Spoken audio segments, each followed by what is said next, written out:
Hello friends, welcome to tutorial in English literature. In the last two lessons, I discussed all the major characters and narrative technique of Mary Shelley's literary classic Frankenstein. Shelley completed this novel in April or May in 1817 and Frankenstein was published on 1st January 1818 in 3 volumes. In today's lesson, I will discuss the plot summary of the first volume. In this volume, there are 4 letters written by Robert Walton and 7 chapters follow these letters. But before I begin, I want to ask you a question. The question is, to whom was Frankenstein dedicated?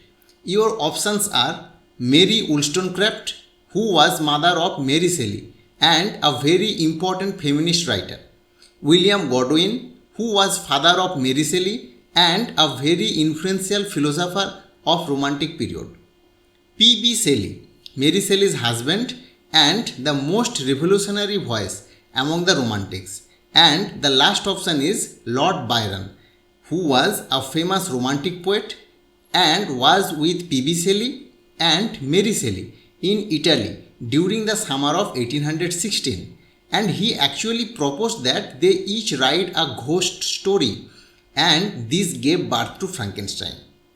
I will tell you the answer at the end of the lesson. Now let's jump into the summary of the plot. The first volume opens with 4 letters written by Robert Walton to his sister Margaret Savile in England. He is 28-year-old and the captain of an English ship. Though he was dreamed of this expedition since childhood, Walton previously abandoned the idea in order to become a poet. When he failed in the field of poetry, Walton decided to return to his childhood ambition. For the next 6 years, he gained sailing experience on whaling ships, while studying science, mathematics, and medicine. Now, with this voyage, he hopes to make discoveries about magnetism, astronomy, and a possible passage through the Arctic Ocean to the North Pacific Ocean via the seas of the North Pole. While sailing north of Archangel in Russia, Walton's ship becomes trapped in Arctic ice. There, the sailors spot a gigantic figure on a dog sled crossing the ice, and later they also find a tired, wild-eyed man who is pursuing the strange huge figure. They take him on board. This man, Victor Frankenstein, tells Walton that he is chasing the enormous colossal figure they saw. When Walton talks about how he might be sacrificing his life on this expedition for the sake of knowledge, Victor relates his story to Walton. Walton makes notes on the story and includes them in a letter to his sister. Then the first chapter opens and Victor Frankenstein assumes the role of narrator as Walton begins to record his story. First, Victor describes his childhood in Geneva. His father, Alphonse Frankenstein, was a wealthy nobleman of Geneva. His mother, Caroline, was the daughter of Mr. Beaufort, who was a friend of Alphonse. When he died in poverty, Alphonse rescued his daughter Caroline. Alphonse married her 2 years later, and Victor is their first child. 2 other sons, Ernest and William, follow Victor. When Alphonse's sister dies, the Frankensteins adopt her young daughter Elizabeth Lavender.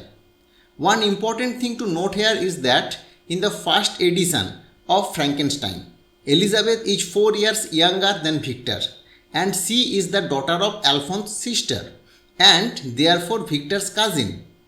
In the revised 1831 edition, Elizabeth is no longer Victor's cousin. Rather, she was orphaned daughter of a gentleman of Milan and was living with a penniless Italian family. She was rescued by Victor's mother Caroline. In his childhood, Elizabeth was his constant companion as well as Victor's most beautiful, most valuable possession. During this time, Victor's parents gave shelter to Justin Mortis, whose father had died and her mother was very cruel to her. She becomes William's nanny. Young Victor does not like a great many casual friends. Instead, he is very intimate with only Elizabeth and Henry Clarvel, who was a classmate of Victor. Elizabeth and Henry Clarvel are fond of poetry and romance, but Victor longs to learn the secrets of the natural world. At the age of 13, he is fascinated with the work of Cornelius Agrippa, who was a Roman alchemist who attempted to turn tin into gold and men into lions. His father tells him that these kind of books are pure trash, rubbish. Victor does not heed him, since his father does not explain why the book is trash. This system of science that Agrippa proposes has long been proven false. Victor was unaware of this and avidly reads all of Agrippa's works as well as those of his contemporaries, Paracelsus and Albertus Magnus. Victor shares their desire to penetrate the secrets of nature, to search for the philosopher's stone and the elixir of life. Victor is also preoccupied with the question of how one might communicate with or even raise the dead. He finds no answer in the works of his Roman idols. He becomes entirely disillusioned with them when he witnesses how an old oak tree has been destroyed by lightning, and a man explains this incident with new theory of electricity and galvanism. Since the Romans have no satisfactory explanation for this phenomenon, Victor rejects them and entirely devotes himself to the study of mathematics. When he is 17, Victor's family decided to send him to the University of Ingolstadt. Shortly before his departure, Elizabeth falls ill with scarlet fever. Caroline looks after her constantly. Though Elizabeth recovers, Caroline herself contracts the fever and dies from it. Her wish is that Victor and Elizabeth may someday marry. After mourning his mother's death, Victor goes up to the University of Ingolstadt at the age of 17. There he meets a professor of science, Kremp, who scolds him for wasting his time on Agrippa and Paracelsus. Professor Kremp suggests a more modern course of reading. Frankenstein is little impressed with his appearance or manner. He has little interest in the mundane work of modern scientists as compared with the fantastic dreams of the alchemists. This changes, however, when Victor attends a lecture given by a professor named Waldman. Victor is completely enraptured by the ideas of Waldman, who believes that scientists can perform miracles and acquire unlimited powers. Victor decides to return to the study of natural philosophy at once and begins to study with strong eagerness. Natural philosophy and chemistry becomes Victor's sole occupations. Laboratory work particularly fascinates him, and he devotes himself to study day and night, neglecting his family and friends. One thing to note here is that what seduces him back to the world of natural philosophy is the hope of becoming as powerful as God. Victor develops an intense interest in the secret of human body. He longs to determine what animates it, what constitutes the principles of life. He rapidly learns basics of anatomy and begins stealing dead bodies from graveyards for specimens to use in his dissections. After 2 years of uninterrupted labor, he has discovered the secret which he had sought, the principles of life. He imagines creating a new race of creatures that will hail him as their creator. But Victor hesitates before using his newfound skill, as he must first make a body. He decides to make one of gigantic size, nearly 8 foot, so as to make his work somewhat easier. Completely obsessed with his tasks, Victor works non-stop in his laboratory with body parts he loots from graves, charnel houses, slaughterhouses, and dissecting rooms, ignoring the disgust he sometimes feels for his work. One thing to note here is that Victor becomes progressively less human, that is to say, more monstrous, as he attempts to create a human being. He tortures living creatures, neglects his family, friends, and haunts graveyards and charnel houses. As his morals suffer, his health does as well. He becomes pale and thin. On a cold night of November, Victor finally brings his creation to life. When the eyes of his creature open, he is terrified by its appearance and runs from it in horror. Though he had selected the creature's parts because he considered them beautiful, the finished man is hideous. He has thin black lips, dull yellow eyes, and a pale skin through which one can see the pulsing work of his muscles, arteries, and veins. The beauty of Frankenstein's dream disappears, and the reality he faces fills him with horror and disgust. He rushes from the room and returns to his bedchamber. He is completely exhausted and he falls asleep and has a nightmare. In his dream, he embraces Elizabeth, who turns into his dead mother, with worms crawling about her. He is suddenly awakened by the creature standing over his bed, gazing at him with a fond smile. Though the monster wants to preach to him, he leaps out of bed and runs out of the room into the streets of Ingolstadt. In the morning, unexpectedly, Victor meets his dear friend Henry Clerval, and he is overjoyed. He immediately forgets his own misfortunes. They return to Frankenstein's lodging, where Victor is relieved to see the creature has disappeared. The next morning, Victor falls into fever. He remains bedridden for several months.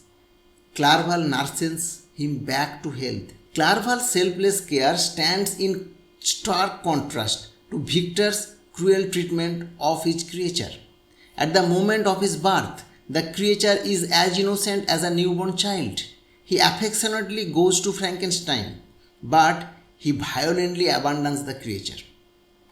In the next chapter, when Victor Frankenstein recovers, Henry gives him Elizabeth's letter and requests Victor to write a letter in his own handwriting to his family at Geneva.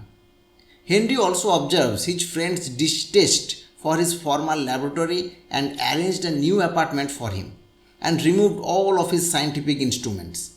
Henry also convinces him to abandon science for the study of Arabic, Persian, and Sanskrit language and also poetry. They also set out on a 2-week walking tour through the countryside. Slowly, Victor returns to his old carefree self. He takes great joy in the natural world and is able to forget his former misery. They are in high spirits upon their return to university. There they find a letter from Frankenstein's father announcing the murder of Victor's youngest brother William. They travel to Geneva, where a search for William's murderer is in progress. Outside the city, Victor notices his creature and is certain that the creature is responsible for his brother's death. Victor wants to track the creature and warn his family of the danger he represents. At the same time, he fears that no one will believe in his fantastic story and thus resolves to keep silent. His brother Ernest tells him that their beloved family servant Justine Mortis has been accused of the killing. She has been found with the locket William wore the night of his death. Victor is extremely anxious about Justine's fate. He is tortured by the thought that his curiosity and experiment will cause not one death, but two. Still, Victor does not tell the truth as he fears that his confession would be dismissed as the ravings of a madman. The next chapter begins with Justin's trial. In court, the prosecutor brings forth a number of witnesses. They provide compelling evidence against Justin.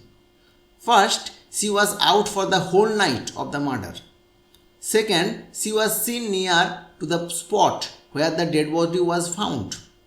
Third, William's locket was found in the pocket of Justin's dress. In her defense, Justin says that with Elizabeth's permission, she had passed the night of the murder at her aunt's house. When she heard of William's disappearance, she spent several hours searching for him. She had to spend the night in a nearby barn as it had grown too late. Justin says that if she was near the body, she did not know it. She cannot explain how the locket came to her. She can only assume that the murderer himself placed it there. Elizabeth also praises Justin's character and says that the entire Frankenstein family believes that she is not behind the murder. Still, Justin is condemned to death. Shockingly, Justin accepts the crime she has not committed. She does this only to obtain absolution, that is, forgiveness from the priest, who has threatened her with eternal damnation until she gives in. She does not fear death, but she fears to go to hell. Next day, she is executed.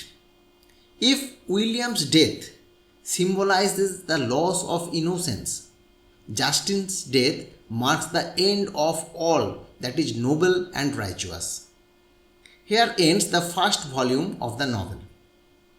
Now let's go back to the question. The correct answer is William Godwin. He is a noted political philosopher of Romantic period. He was one of the first exponents of utilitarianism and the first modern supporter of anarchism. His most celebrated book, An Inquiry Concerning Political Justice, is an attack on political institutions. His Things as They Are, or The Adventures of Shelley Williams, is an early mystery novel which attacks aristocratic privilege. His writings had a considerable influence on the Romantic writers. That's all for today. Thank you for listening.